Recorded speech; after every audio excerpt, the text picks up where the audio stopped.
We're financing these international corporations and banks to go give these loans to build infrastructure, which they themselves then own at our expense. And then those third world nations and old world nations rightfully hate us, and we get the blame for it, when really we're being drug along by the system as well. So this globalist corporate system, crony capitalism, I guess you could call it, doesn't it exploit everybody except for what Rothkopf said on this show with his book, the head of Kissinger Associates, that the 6,000 superclass, they get all the power, money, and control, but the rest of the 6,400,000,000 of us, we get the short end of the stick. Absolutely, yeah. You know, and what comes around goes around. We in the United States were willing to turn a blind eye on the use of slaves, essentially, in sweatshops that make us cheap shirts and tennis shoes. We were willing to turn a blind eye on get us cheap oil, even if it requires destroying the Amazon rainforest. We don't care, give us cheap oil. We kind of turned a blind eye on that, and we always sort of said, well, of course they're doing the right thing. Nike's not hiring slaves, and Texaco isn't destroying the rainforest. Well, Nike is hiring slaves, and Texaco did destroy the rainforest, and there's a huge lawsuit in Ecuador right now that's going to be won against Texaco. And they don't do the right thing. And, you know, we've gone through this period that really started Milton Friedman, the economist from the Chicago School of Economics, who was deeply embraced by Ronald Reagan, got us on this role of this, what I call a mutant virus of capitalism, which is to say the corporate executives don't need to be controlled. They're some sort of an elite, unlike the rest of us, who never do anything wrong. I mean, we've all got to have laws to keep us from stealing or cheating on our income taxes or picking somebody's pocket. But these corporate executives, they don't need any rules and regulations. No more rules and regulations. And everything should be privatized. They should be running everything, controlling all the world's resources. And let's give everybody lots and lots of credit. Get people to take lots and lots of credit. Well, I'll tell you, credit enslaves people. You know, if you're a union member and you got lots of loans, you got a big mortgage on your house, you don't want to go out and picket. You don't join the picket lines because you want to keep paying for your house so your family has a place to live.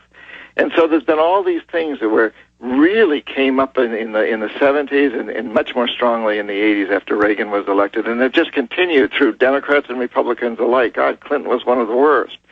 And they have served to put us all in this position that we economic hitmen back in the 70s were doing to the rest of the world. It was so successful in the rest of the world that it's been pulled on us. And now we got to get out of it, Alex. We can do it, but we've got to set our hearts and minds and souls to doing it. Well, let's look at the alternative, and then we'll get into solutions and, get your expert opinion on the current climate and what you think those solutions and the way out are. But let's look at the alternative. If they continue this process of they're above the law, the private Federal Reserve goes before Congress and says no one can audit us, no agency, no government.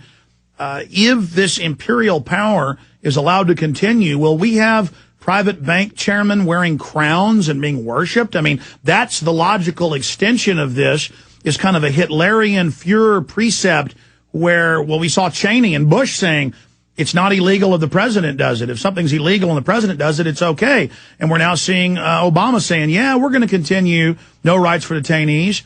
And, yeah, we're going to, continue having secrecy in the banking. It's clear the presidents have been turned into nothing but vestigial ceremonial creatures. So if we don't slow this down and reverse it, what will this world look like? What will this superclass who are openly above the law, what will they bring us to? We'll all be living in Haiti, and it's happening. It's fascinating. I just saw this morning that UN has announced that Bill Clinton's going to be their new UN ambassador to Haiti. Man, that's a fascinating comment right there. We're all, and we're essentially in that position right now. We're living very much like what we used to call banana republics. In fact, those bank presidents are wearing crowns today. They're getting away literally with murder. I mean, they're getting away with stealing and rape and pillage, and they're being rewarded for it, and that continues to happen. So, yeah, we're already in that world, and it's going to get much worse unless we really do something. And I think this economic crisis we're going through ought to push us all in the direction to turn this around. And we do have the power to turn it around. We have the power. The president doesn't. I don't know what's in Obama's mind. Obviously, I'm not a mind reader. I'm not a psychologist. I don't know what's going on with the guy. But I do know that he's in a very, very difficult position. And even if he has the very best of intentions, even if he wanted to do exactly what he promised to do in his campaigns, once he gets in that White House, he gets the laws read to him. Somebody sits him down and says, hey, remember what happened to Martin Luther King? Remember what happened to Jack and Robert Kennedy? Remember. And Clinton, of course, wasn't physically assassinated, but he had a character assassination. And I think he had the forecomings of one back in his first term. And they clearly stay there. They clearly do that to weaken them and make sure they're compromised. And clearly Obama's got a lot of skeletons. That's why they like him. He's also very graceful, very intelligent. And after Bush, it's like people want a president they're not ashamed of. John Perkins, stay there. Confessions of an Economic Hitman, #1 bestseller. New book coming out. Do you understand how dark it is? How far down the line we are? How late it is? We're talking to a gentleman recruited out of college by the U.S. government to work through private corporations to go in and facilitate the takeover of third world nations, predominantly in Latin America, but it goes on worldwide,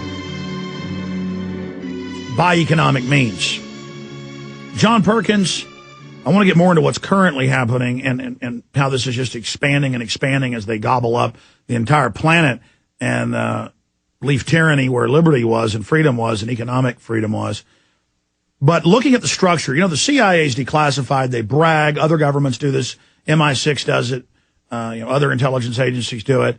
But nobody does it like the United States, obviously. The Russians did it to some extent, using money to get control of nations. But this program of going into third world countries, paying off their leaders, giving them loans at 25, 30% interest, where $1 billion turns into $40 billion, getting the countries to sign over all their infrastructure, then the IMF World Bank documents where they turn the power and water off to cause a riot, so then society really falls, so the globalists can then buy up their stock markets. I mean, this is all on record, and now they're clearly doing it, not on a regional scale, but on an international, global scale. This is really a military system where they come in with the economics first, and as you said, back it up then militarily. After the society collapses, that creates the next crisis. They need to bring in the physical control. Can you speak specifically to the IMF riot?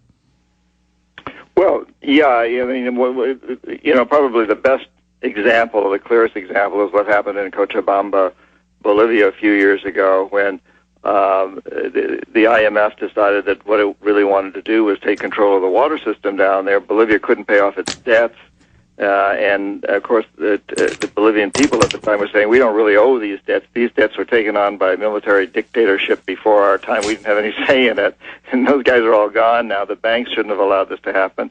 But in any case, the IMF went in, and they dictated that Bolivia had to basically give its water company in Cochabamba, its third largest city, to the Bechtel Corporation, a U.S. corporation.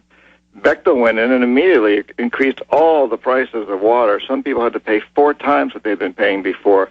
The word got out that people couldn't even use rainwater, that they had to pay for that. It was terrible. So there were huge riots. People were dying of thirst, poor people. And they took to the streets, and eventually they got their water system back, and Evo Morales then became president very, very much at the same time, and Bechtel kind of put its tail between its legs and left, only because this enlightened president came in at the time.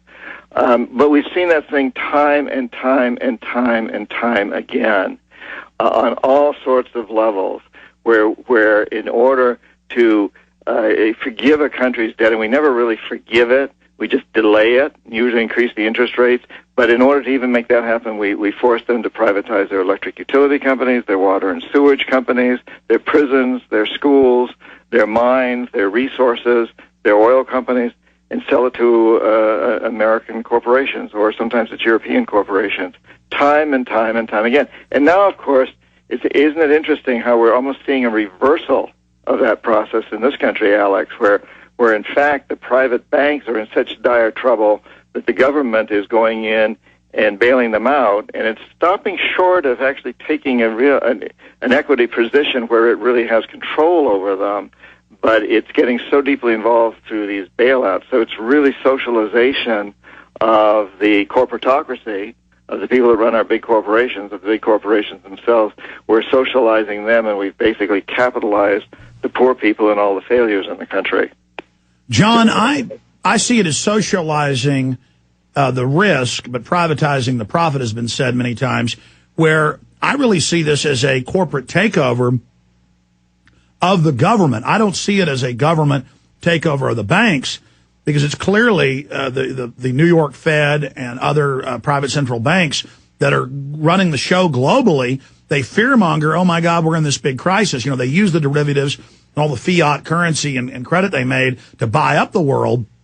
Now the bubble's popping, they're using that as a way to terrorize people into giving them even more power. And they're announcing on the news a new Bank of the World and that we'll be paying our taxes to it. But these are the bankers. They're the experts. They know how to run things.